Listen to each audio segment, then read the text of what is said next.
In this highlight video, we will focus on naming alkyl halides. So alkyl halides are alkanes that have a halogen as a substituent. After you've watched this video, you will know how to write the names of alkyl halides as well as how to draw the structures of alkyl halides given a name. The naming of alkyl halides is pretty straightforward because we will treat halides essentially like alkyl groups, except we will have new prefixes, fluoro, chloro, bromo, and iodo. Otherwise, we will treat them just like a methyl group or an ethyl group.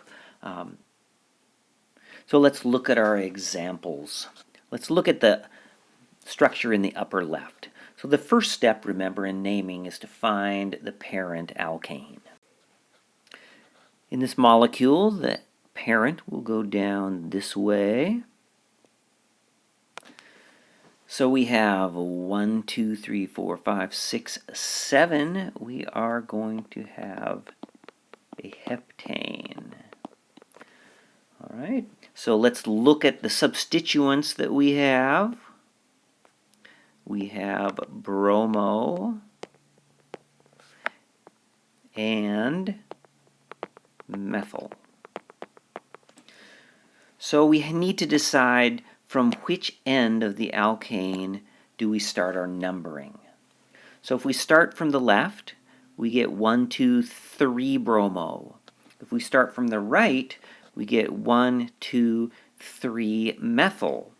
So because bromo comes earlier in the alphabet, we will start from that side. So 1, 2, 3, 4, 5, 6, 7.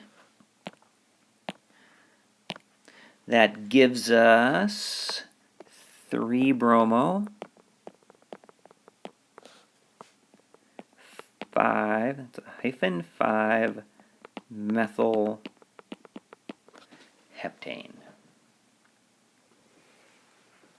The next example, we have a ring, so we have a cycloalkane. The ring has 6, and so this will be cyclohexane.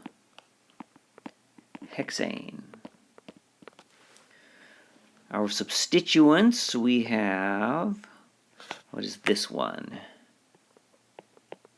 Isopropyl, chloro, and iodo. We will start our numbering at the position that holds the iodo and the chloro, because this puts our second position, or our second substituent, at position 1. We need to alphabetize the substituents when we list them in the name. And so how do we do this? We have an iodo, chloro, those are easy. What about isopropyl? Do we alphabetize the iso part? Yes, we do. So chloro will come first.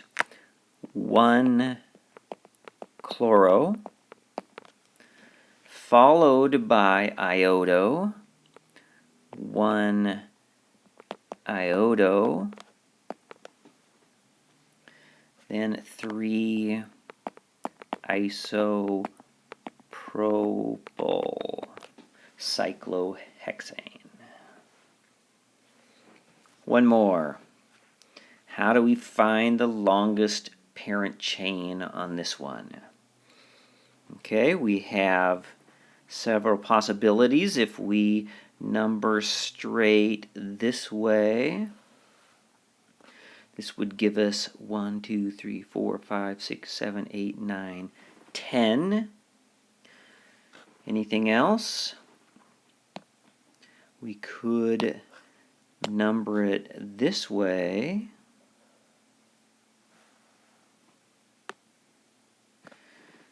That gives us 10 as well.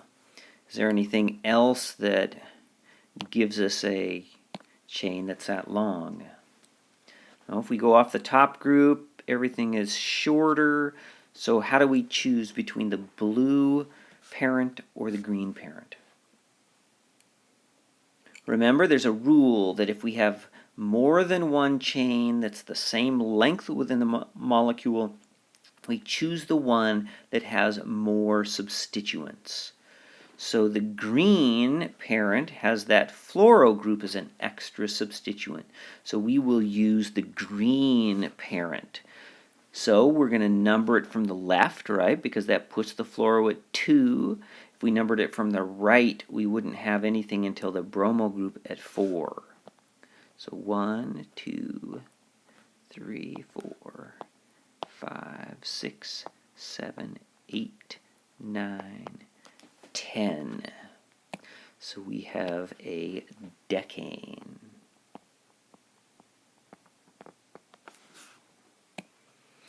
Let's look at our different groups. We have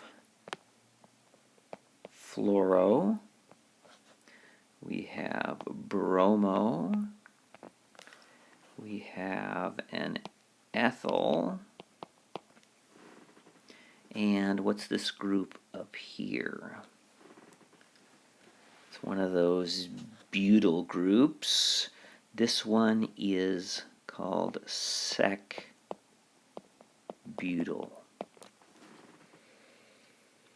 All right, and so we have the numbering. Which of these groups do we list first? Okay, we got bromo. What about sec-butyl? Do we include the sec part of that group in the alphabetization? No, we don't. All right, so we ignore this part in the naming, and we just alphabetize butyl. All right, but still bromo comes first. 7 bromo, 6 sec-butyl,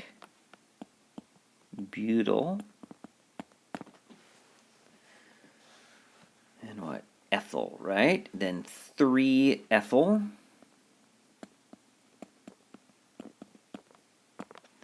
and 2 fluoro. Decane. So 7 bromo, 6 sec-butyl, 3 ethyl, 2 fluoro, decane. Let's reverse the process. In these two problems, we are going to draw the structures from the given names. We then need to determine whether the name is the correct name for that structure, and if not, we need to write a new name. All right, so the problem here is that we can have names that will give us a structure, but that name may not actually be correct. All right, so let's work this out. So again, we start with the parent, hexane. 2, 3, 4, 5, 6. There's a hexane.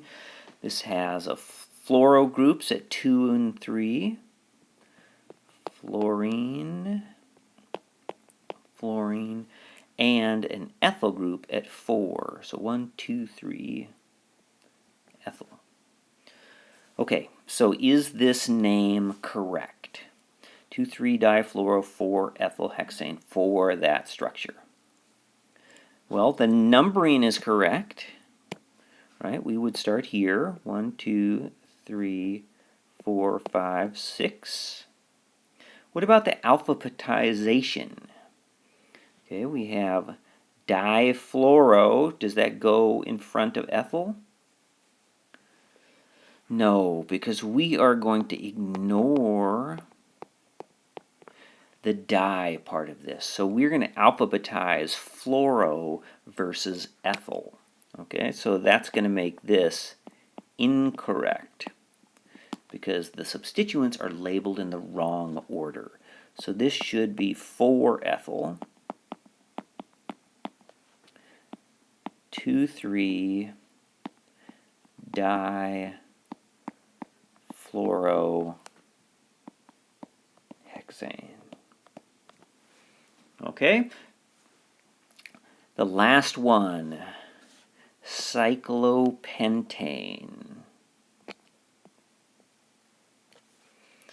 We have a 1,1-dichloro, We could start that wherever we want. So I'm just going to start it up here. 3-isobutyl.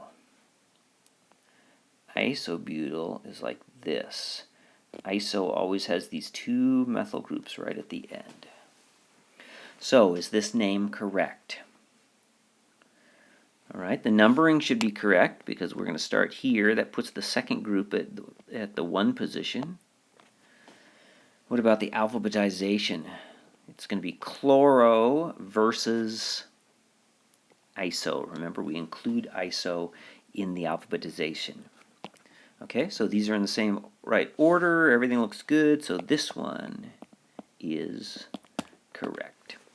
All right, so naming of alkyl halides is really just like naming alkanes. We just have to add these 4 new halogens.